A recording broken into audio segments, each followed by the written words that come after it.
পাখিরালয় কলকাতায় আপনাদের স্বাগত। আমার এখানে এক জোড়া ডাস্কি লরির একটা বাচ্চা হয়েছে।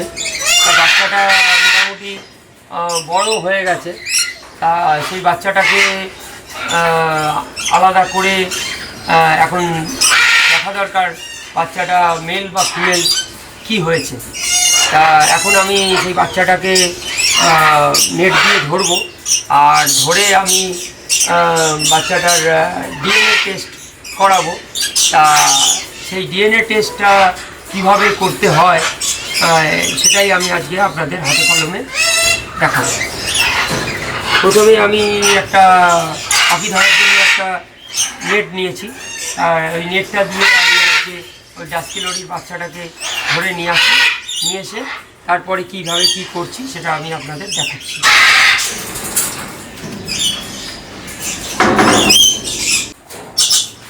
আপনারা দেখছেন বাচ্চাটাকে নেটের মাধ্যমে ধরা হয়ে গেছে। এবার ওই বাচ্চাটাকে আমি হাতে ধরে বাচ্চাটাকে পায়ে ডিএনএ টেস্টের জন্য রিং পরাবো।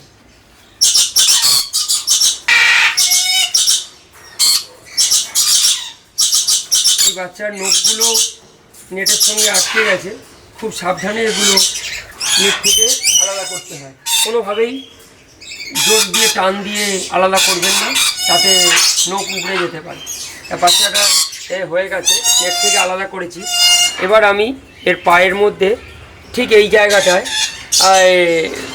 রিং পরাতে হবে, মেটাল রিং পরাতে হবে। তার জন্য আমি কিছু রিং আমার বানানো আছে, সেই রিংগুলো আমি আপনাদেরকে দেখাই। এখানে আপনারা দেখছেন দুটো রিং আছে, একটা কাট রিং, একটা ক্লোজ রিং। ক্লোজ রিং হলো পুরো বন্ধ রিং, এটাতে কোনো কাটা থাকে না।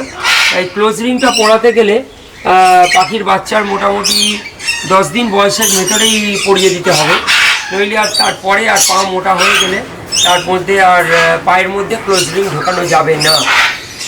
কিন্তু এই কাট রিংটা যেহেতু কাটা থাকে, তাই এটা যে কোনো বয়সের পাখিকেই এটা পরানো যায় পায়।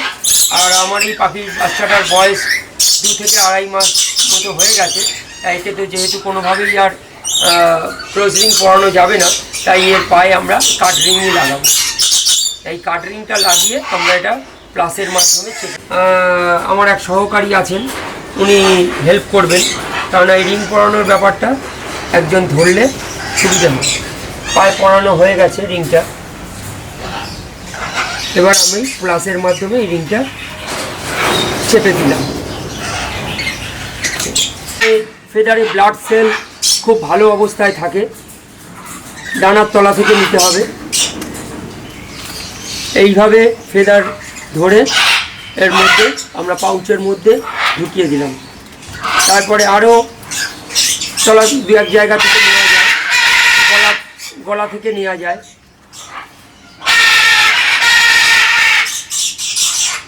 পেটের তলার দিক থেকে নেওয়া যায়। ঠিক আছে, ফেদার নেওয়া হয়ে গেছে, আর নেওয়ার দরকার নেই। এবার ফেদারগুলো খুব ভালো করে মুখ বন্ধ করে সিল করে দিলাম। ফেদার স্যাম্পেল নেওয়া হয়ে গেছে, এখন আর পাখিটাকে কোনো প্রয়োজন নেই। আর যেহেতু পাখিটা 2.5-3 মাস বয়স হয়ে গেছে, ভালো মতো খেতেও শিখে গেছে, তা সেই জন্য একে আর ওর মা বাবার সঙ্গে রাখার দরকার নেই। তা পাখিটাকে আমরা একটা ছোটো কেজের মধ্যে ঢুকিয়ে দিচ্ছি, পরে আমরা একে বড় ঘরে রেডি। এবার আমরা পাখিটাকে স্যাম্পেল পাউচে ভরলাম। এই পাউচে একটা স্লিপ আছে, এই স্লিপটা এবার আমাকে করতে হবে।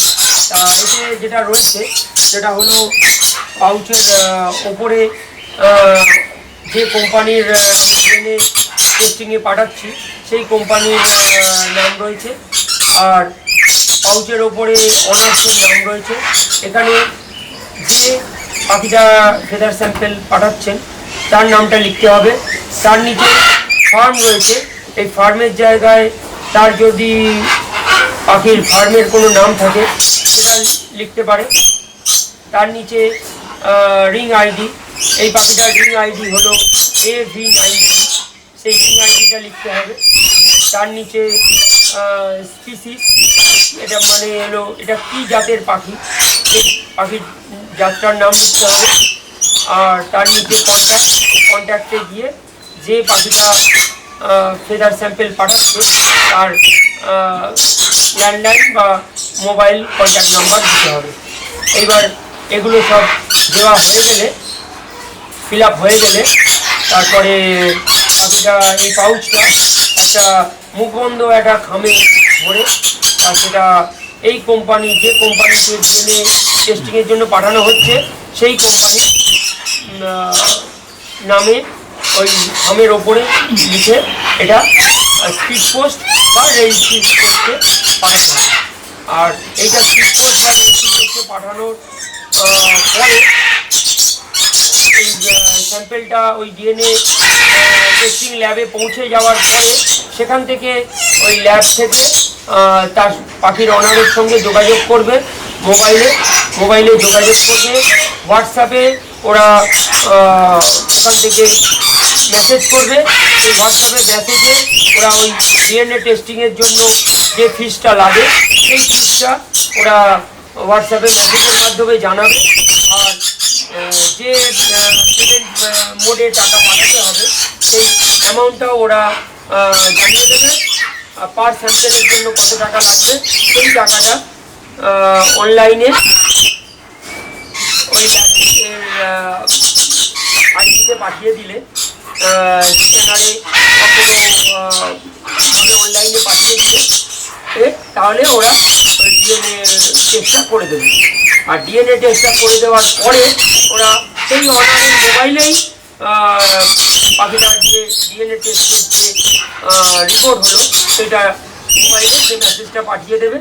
আর সেই মেসেজটা পাঠানোর কিছুদিনের মধ্যে ওরা বাই পোস্টে যে ডিএনএ কার্ড, সেই কার্ডটা বাই পোস্টে ওরা কুরিয়ারের মাধ্যমে পাঠিয়ে দেবে।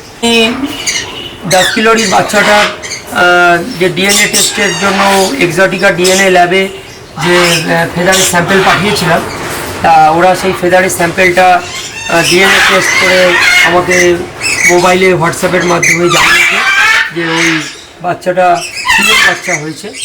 তা সেটাও যেরকম জানিয়েছে, তারপরে কিছুদিনের মধ্যে ওরা আমাকে বাই পোস্টে এই ডিএনএ কার্ডও পাঠিয়ে দিয়েছে। তা সেই ডিএনএ কার্ডটাই আমি আপনাদের দেখিয়ে দিচ্ছি যে ওটা কী রেজাল্ট এসছে।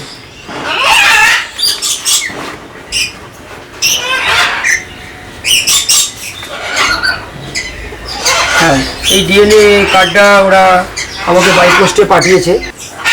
গ্লোরিয়াস এক্সোটিকা ল্যাব শুধু আমাকে এই 10 কিলোর ডিএনএ কার্ডই পাঠায়নি, তার সঙ্গে পরবর্তীকালে আমি যদি আবার কোনো পাখির যদি ডিএনএ টেস্টিং করি তার জন্য ফেদারের স্যাম্পেল আমি ওদেরকে পাঠানোর জন্য ওরা আমাকে কিছু ফেদার স্যাম্পেল কালেকশানের জন্য কিছু পাউচও পাঠিয়ে দিয়েছে। আমার এই ভিডিওটা যদি আপনাদের ভালো লেগে থাকে তাহলে অবশ্যই ভিডিওটা লাইক করে দেবেন, আর কমেন্ট বক্সে গিয়ে কীরকম লাগলো সেটা জানাবেন। আর বন্ধুবান্ধবের মধ্যে অবশ্যই ভিডিওটা শেয়ার করে দেবেন, আর আমাদের চ্যানেলটাকে সাবস্ক্রাইব করে রাখবেন। নমস্কার।